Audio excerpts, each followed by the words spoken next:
Hi Karthik. ரொம்ப நாளாக plan பண்ணிக்கிட்டே இருந்தேன். ஃபைனலாக அடுத்த மாதம் புது வீடு கட்டும் வேலையை ஆரம்பிக்கலான்னு இருக்கேன். சூப்பர் ரவி, ரொம்ப சந்தோஷமான விஷயம், வாழ்த்துக்கள். ஆனா வேலையை ஆரம்பிக்கிறதுக்கு முன்னாடி பேப்பர் ஒர்க், டாக்குமெண்ட்ஸ் எல்லாம் சரியா ரெடி பண்ணிட்டியா? அதான் எனக்கு சரியா தெரியல. என்கிட்ட இடத்தோட பத்திரம் மட்டும்தான் இருக்கு. நீ தான் சிவில் இன்ஜினியர் ஆச்சு, என்னென்ன டாக்குமெண்ட்ஸ் வேணும்னு கொஞ்சம் லிஸ்ட்டு சொல்லேன். கண்டிப்பா சொல்றேன், கவனமா கேட்டுக்க. முதல்ல இடத்தோட பத்திரப்பதிவு உன் பேர்ல சரியா இருக்கணும். அப்புறம் அந்த நிலத்தோட பட்டா சிட்டா எல்லாம் உன் பேருக்கு மாறி இருக்கான்னு செக் பண்ணிக்க. ஓகே, பட்டா மாற்றியாச்சு. வேற என்ன வேணும்?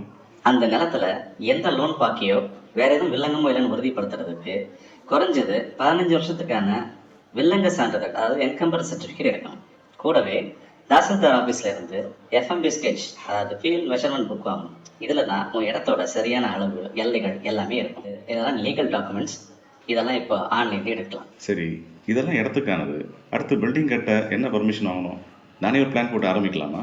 அப்படி செஞ்சா பெரிய தப்பு. வீடு கட்டுற இடம் பஞ்சாயத்து இடத்துல இருக்கா, முனிசிபாலிட்டியில் இருக்கா, இல்லை கார்பரேஷன் லிமிட்ல இருக்கான்னு பார்த்து அவங்க கிட்ட பில்டிங் பிளான் அப்ரூவல் கண்டிப்பா வாங்கணும். பின்னாடி கரண்ட் கனெக்ஷன் வாங்குறதுல இருந்து லோன் வாங்குறது வரைக்கும் இந்த அப்ரூவல் தான் ரொம்ப முக்கியம்.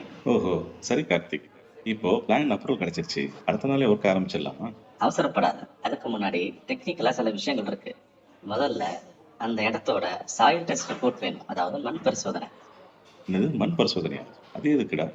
மண்ணோட தாங்கும் திறன், அதாவது பேரிங் கெப்பாசிட்டி எப்படி இருக்குன்னு தெரிஞ்சாதான் அதுக்கேற்ற மாதிரி ஃபவுண்டேஷன், அஸ்திவாரம் எவ்வளோ ஆழம், என்ன டிசைன் முடிவு பண்ண முடியும்.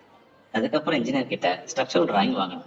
பில்லர் எவ்வளோ சைஸ், கம்பி எவ்வளோ திக்னஸ் போடணும்னு அதில் தான் இருக்கும். கூடவே எலக்ட்ரிக்கல், பிளம்பிங், பைப் லைன் எங்கே வரும்ட்டு என்இபி டிராயிங், அதாவது மெக்கானிக்கல், எலக்ட்ரிக்கல், பிளம்பிங் டிராயிங் மூலம் முன்கூட்டியே ரெடி பண்ணிக்கணும். அட்டேங்கப்பா, இவ்வளோ விஷயம் இருக்கா? நான் கூட கான்ட்ராக்டர் ரேட் பேசிட்டு அப்படியே விட்டுறலாம்னு நினைச்சேன். அதுதான் பல பேர் பண்ற தப்பு. கான்ட்ராக்ட் கிட்ட எப்பவுமே வாய் வார்த்தையா பேசக்கூடாது. 2 பேருக்கு நடுவுல கண்டிப்பா ஒரு கன்ஸ்ட்ரக்ஷன் அக்ரிமெண்ட், கட்டுமான ஒப்பந்தம் போடணும். அந்த அக்ரிமெண்ட்ல என்ன இருக்கணும்? ஒரு ஸ்கொயர் ஃபீட்டுக்கு என்ன ரேட் பேசுறீங்க, என்ன பிராண்ட் சிமெண்ட், என்ன பிராண்ட் கம்பி, என்ன டைல்ஸ் யூஸ் பண்ணுவாங்க, எந்தெந்த வேலை எப்போ முடியும் போது எவ்வளவு பணம் கொடுக்கணும், முக்கியமா வீட்டை எப்ப முடிச்சு சாவியை தருவாங்க, எல்லாத்தையும் தெளிவா எழுதி கையெழுத்து வாங்கணும். கூடவே பிஓக்யூ, அதாவது பில் ஆஃப் குவான்டிட்டிஸ், என்னென்ன பொருட்கள் எவ்வளவு தேவைப்படுங்கிற எஸ்டிமேஷன், அதையும் வாங்கிக்கோ. ஓ சூப்பர் கார்த்திக். லோன் போடுறதா இருந்தா?